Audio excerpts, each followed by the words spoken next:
The house that remembers. Elena had always believed that some places held on to things, voices, emotions, grief.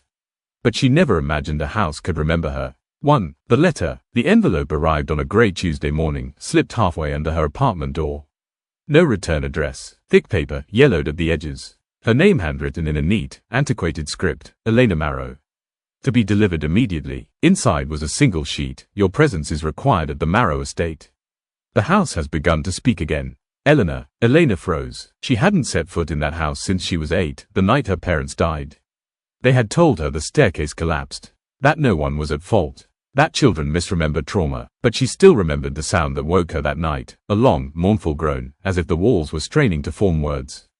Her parents' footsteps rushing down the hall. A scream, and then nothing. She should have burned the letter. Instead, she packed a bag. 2. Arrival. The Marrow estate sat miles outside the nearest town, surrounded by leaning pines and overgrown thicket.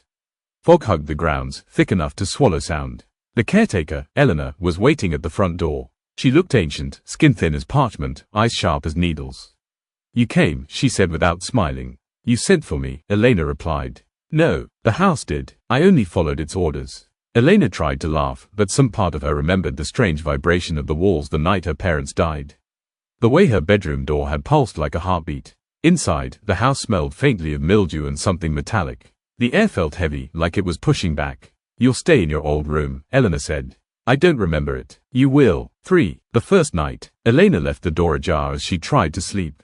The moonlight cast pale stripes across the floorboards. At 2:13 a.m., the house exhaled.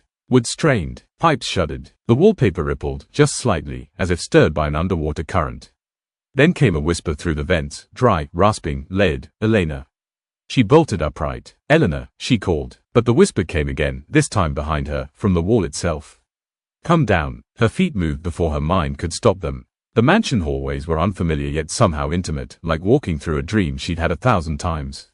The whisper guided her to the grand staircase, the one her parents fell from. Its wooden railings glistened with age, the steps sagging like tired bones. Elena reached out and placed her hand on the banister. The wood grew warm under her palm. Then hot, then burning. She yanked her hand back, but not before a word seared itself into her skin in angry, red welts. L-O-O-K. The house groaned again, louder this time, the walls buckling inward as if suffocating. Elena. Eleanor's voice cut through the darkness. She seized Elena by the shoulders. You shouldn't listen when it's hungry. The house is alive, Elena whispered. Eleanor's gaze hardened. It remembers everything. 4. The second night. Sleep was impossible. Every corner of the house hummed with a low, anxious vibration. Elena wandered the hallway, tracing her burned palm. As she passed the study, she froze. The portraits on the wall, ancestors she never knew, were moving. Not dramatically, just enough that their eyes followed her. One portrait, a stern man with a long jaw, lifted his hand and pointed toward the basement door. Elena's breath hitched. The basement had been sealed since her parents' death. She approached. Her fingertips brushed the doorknob. And the door swung open on its own. Blackness yawned beneath her, thick and pulsing. She descended the stairs. Halfway down, she heard it, a wet dragging sound. Slow, deliberate. At the bottom step, she saw the shape. A person, no, the suggestion of one crawled from the shadows. Its limbs were long and jointless, bending wrong. Its face was a smear of shifting flesh.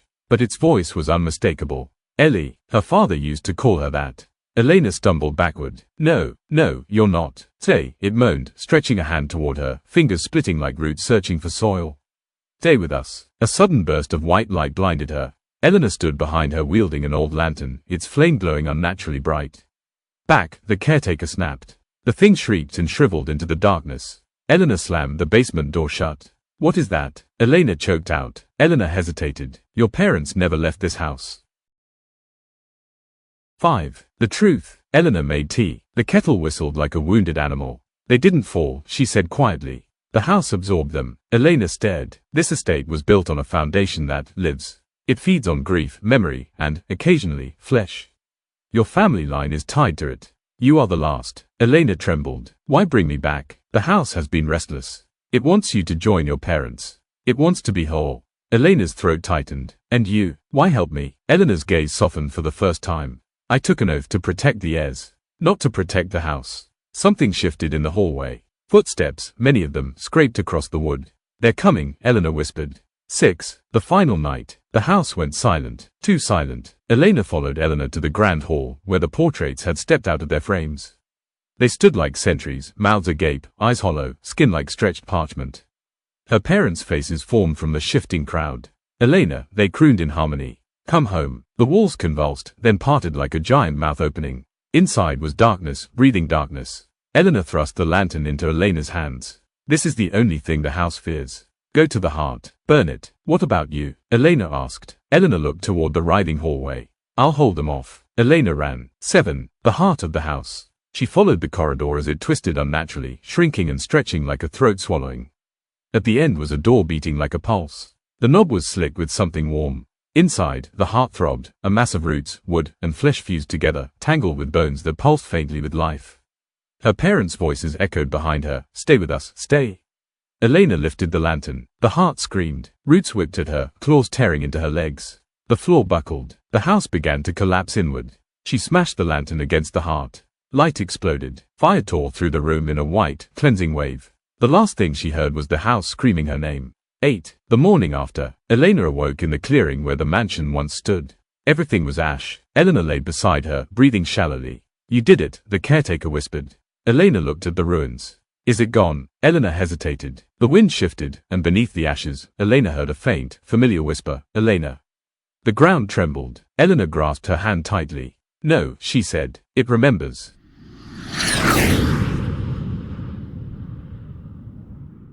The House That Remembers, Part 2. Chapter 8 continued. The ashes still whisper. The ruins of the Marrow estate did not cool for 3 days. Elena stayed in the clearing, haunted by the faint scent of smoke and the fragile shape of ash drifting across the grass. Eleanor lay bundled beneath blankets, her old body fighting exhaustion and the chill that seemed permanent in her bones. Elena tended to her through the night and watched the horizon through the day, unable to look away from the blackened skeleton of timber that had once been her home. On the 4th night, the wind shifted. The fire pit had nearly died, glowing with only a few stubborn embers. Elena sat curled in her coat, her fingers wrapped around a mug of water she had heated over the flame. She lifted it to her lips, then stopped. A tremor rolled beneath her. Not an earthquake, not shifting debris. A pulse. Thump. Elena set the mug down. Her breath fogged. The ground trembled a second time. Thump. Slow, heavy, familiar. She turned toward the ruins. The center of the clearing seemed to tighten, as though the earth itself were drawing breath. Lena. The whisper drifted toward her like a dying breath. Eleanor stirred beneath her blankets, her voice a papery rasp. It's breathing, she murmured.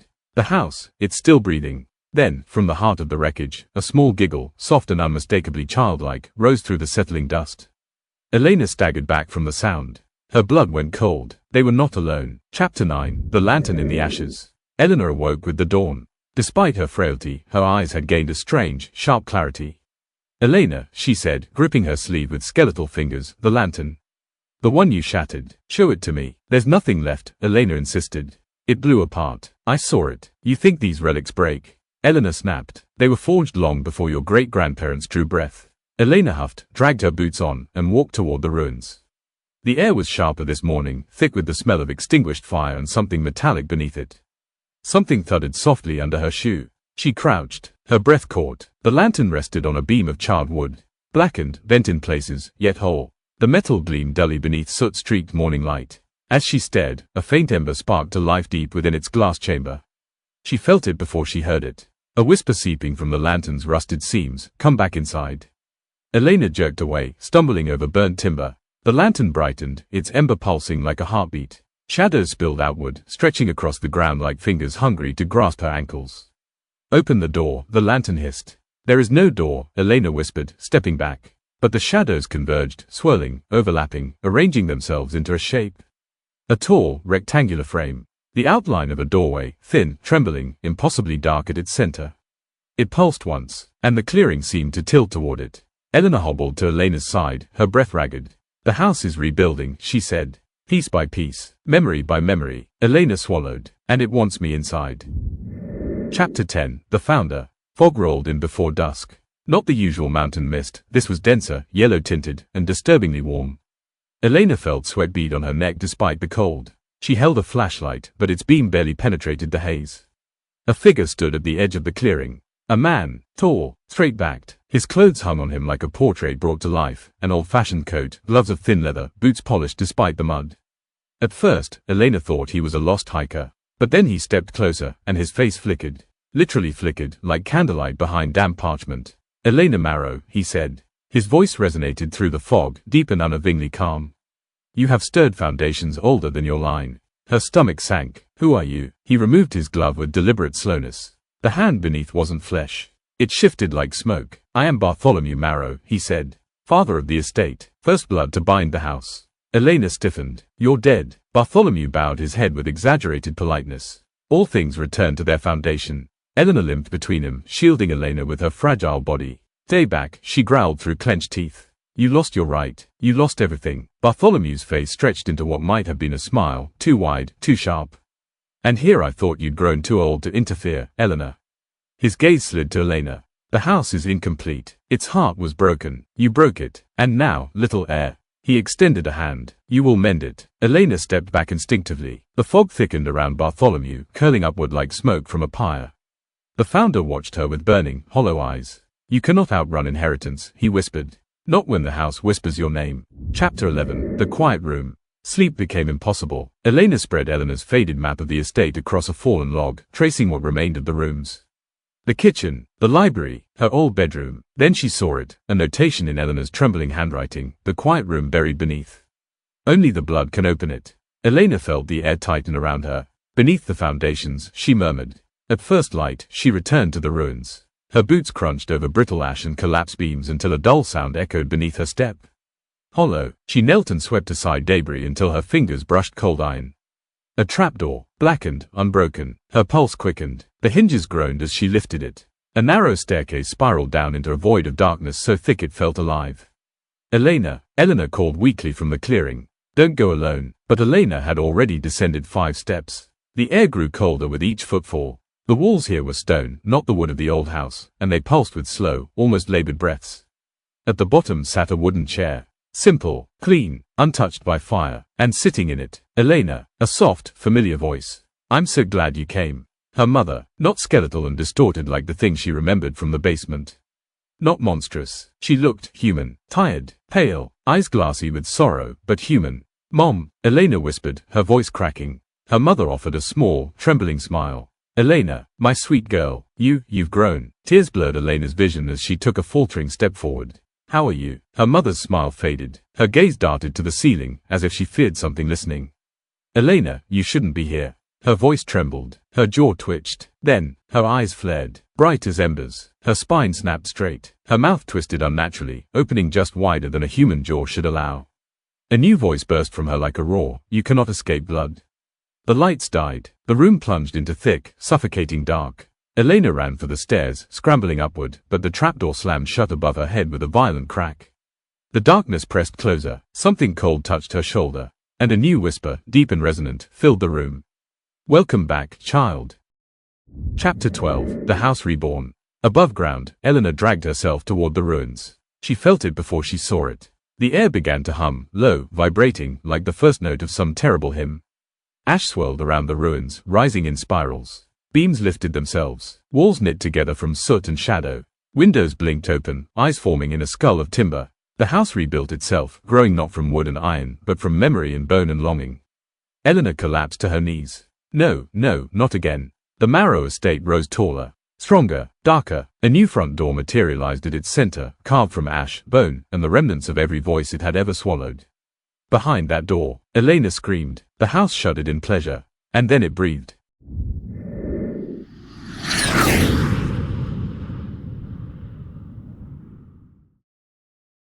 The House That Remembers, Part 3. Chapter 13. Into the New Threshold. Elena hit the trapdoor again. Her fists bruised, her shoulders ached, her throat burned raw from screaming. But the door above her did not budge. Not even a tremor. The quiet room felt smaller now, as though the walls were inching inward. Her breath fogged in the cold air. The lantern's afterimage still flickered behind her eyelids, mingling with the memory of her mother's distorted face. A presence moved behind her. Slow, heavy, unhurried. Elena, her mother's voice again, but stretched, broken, as if someone were puppeteering her vocal cords with unskilled hands. Elena pressed her back to the wall. Stay away, she whispered. A chuckle answered her, a sound like stone cracking under pressure. You misunderstand, child. The deep voice that had first greeted her in the dark resonated through the chamber. We are the ones who need you near. The shadows stirred. They had shape now. Limbs. A suggestion of a face, human features forming and dissolving in a continuous, grotesque loop. Elena, her mother staggered forward, her joints bending wrong, her smile twitching like an ill-fitting mask. You belong to the Foundation. Elena bolted up the stairs again and slammed her fists against the trapdoor until blood smeared the wood. But the house above did not listen. It was too busy remaking itself. Chapter 14, Eleanor's Burden. Above ground, the newly formed house stretched its beams like waking limbs. A tower rose on the west side, one that had never been part of the original design. Windows multiplied across the facade, blinking open like eyes wet with afterbirth. Eleanor gripped a splintered beam for support. Her breath came in sharp, shallow bursts. Not again. Not after all these years. Not after all the lives lost. Elena, she whispered, staring at the monstrous silhouette rising from the ashes. You must hold on. The front door throbbed, yes, throbbed, with a deep pulse, its surface rippling like flesh under a thin sheet of wood. It sensed Eleanor watching. The doorknob turned slowly. A creak rolled through the clearing like a groan. No, Eleanor whispered. Don't you dare. The door yawned open. Light spilled out, not warm or golden, but white-hot and blinding, like the inside of a furnace. Eleanor shielded her eyes, but she felt the heat on her face, drying her skin, pulling at her bones. Then a figure stepped into the doorway. Tall, dressed in ash-grey formalwear. Eyes hollow but burning. Bartholomew Marrow. He tilted his head in polite acknowledgement. Guardian. Eleanor spat at his feet. Monster. He smiled gently. The house grows impatient. It is hungry. He glanced back over his shoulder, into the white-hot glow. She has awakened a room best left buried. His smile widened, revealing teeth like shards. And the house wishes to thank her for it.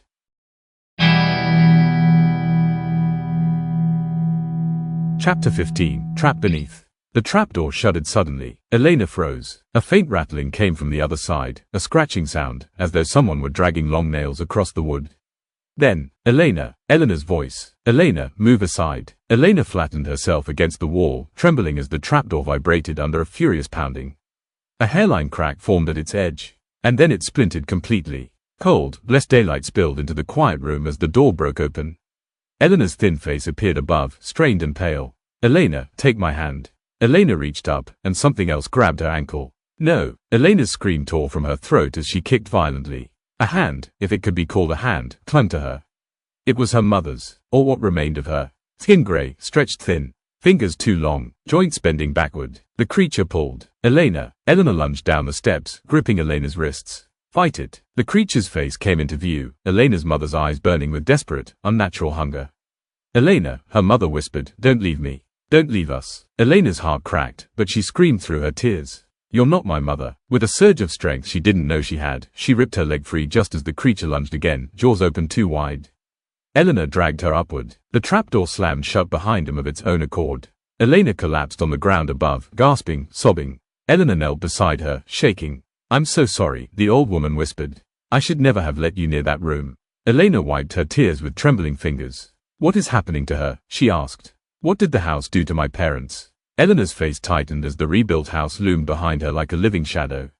Elena, she whispered, the house doesn't keep the dead. She swallowed hard. It wears them. Chapter 16, Foundations of Fire and Bone. The ground beneath them quaked, a deeper, heavier tremor than before. Elena and Eleanor turned toward the newly formed house. Its facade shimmered, not like heat, like something underneath the surface was crawling. The windows began to cry. Thick, black tears slid down the glass panes, dripping onto the porch like oil. The roof tiles creaked and shifted, reshaping. New chimneys punched upward, shedding soot like falling snow. Elena Marrow. Bartholomew's voice rolled down the steps like thunder. The founder stood atop the porch, lit from behind by the burning glow within the house. Your place is inside, he called. The house has chosen you.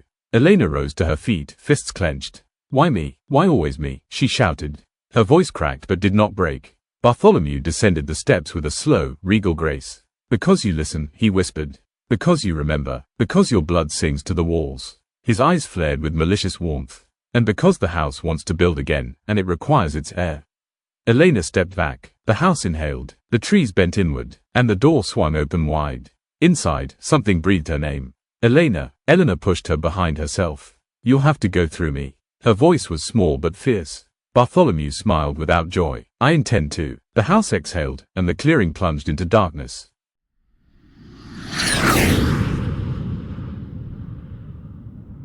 The House That Remembers, Part 4. Chapter 17, The More of the House. The house waited for her.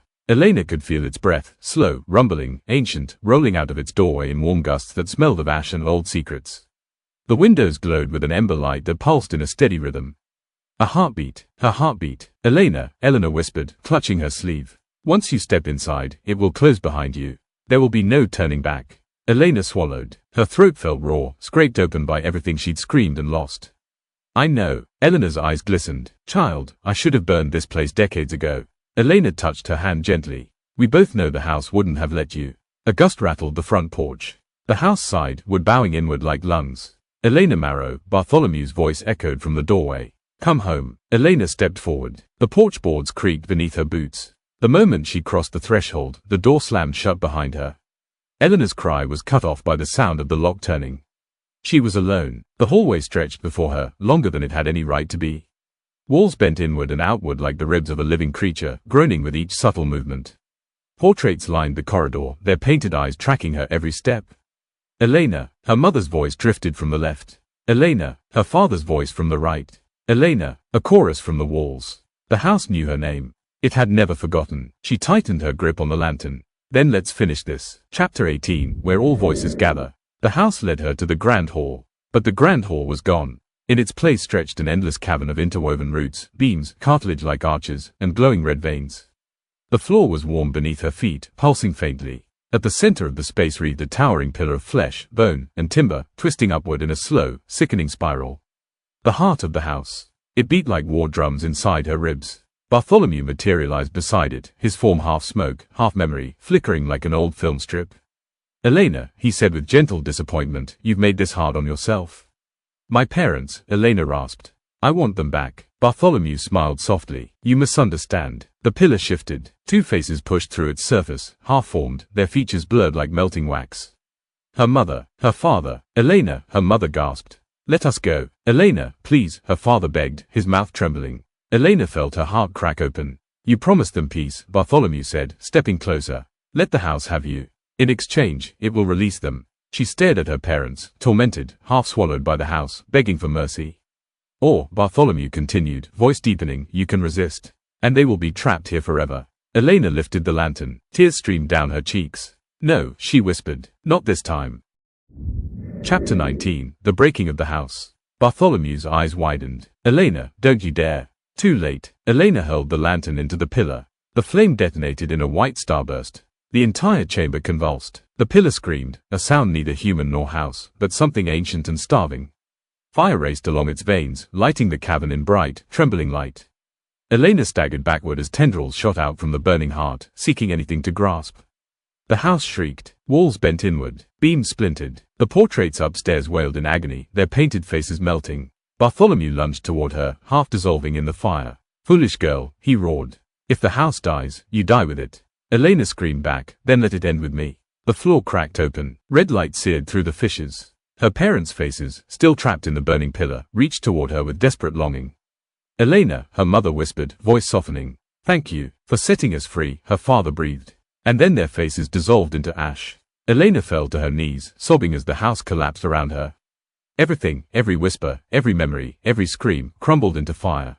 Chapter 20, After the Fire. Sunlight, soft, warm, real. Elena opened her eyes to the clearing, lying on her back in the grass. The house was gone, completely. No ruins, no ash, just a flattened circle of earth, smooth as if nothing had ever stood there at all. Eleanor knelt beside her, tears streaking down her face. Elena, Elena, you're alive. Her voice broke. I thought the house. Elena sat up slowly. Her body felt lighter than she remembered, hollow, but in a way that felt like relief, not loss. It's over, she whispered. Eleanor shook her head. How did you? Elena looked at her hands. They glowed faintly, just for a moment, a last ember of the house drifting away in the breeze. I burned its heart, she said. And I let mine break. Eleanor embraced her fiercely, sobbing into her shoulder. Elena, she whispered, you freed them. All of them. Elena closed her eyes. For the first time since she was 8, the world was silent. Truly silent. No whispers. No footsteps in the walls. Just wind. Just life. Just peace. Epilogue, what remains? Months later, Elena returned to the site of the Marrow estate.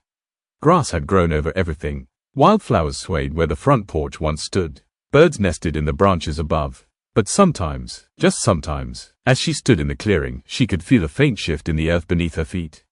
not a tremor, not a heartbeat, a sigh, not malicious, not hungry, almost grateful. Elena placed her palm on the ground and smiled softly. "You're welcome," she said. The breeze stirred her hair in reply. And the house, what little memory of it remained, finally drifted away.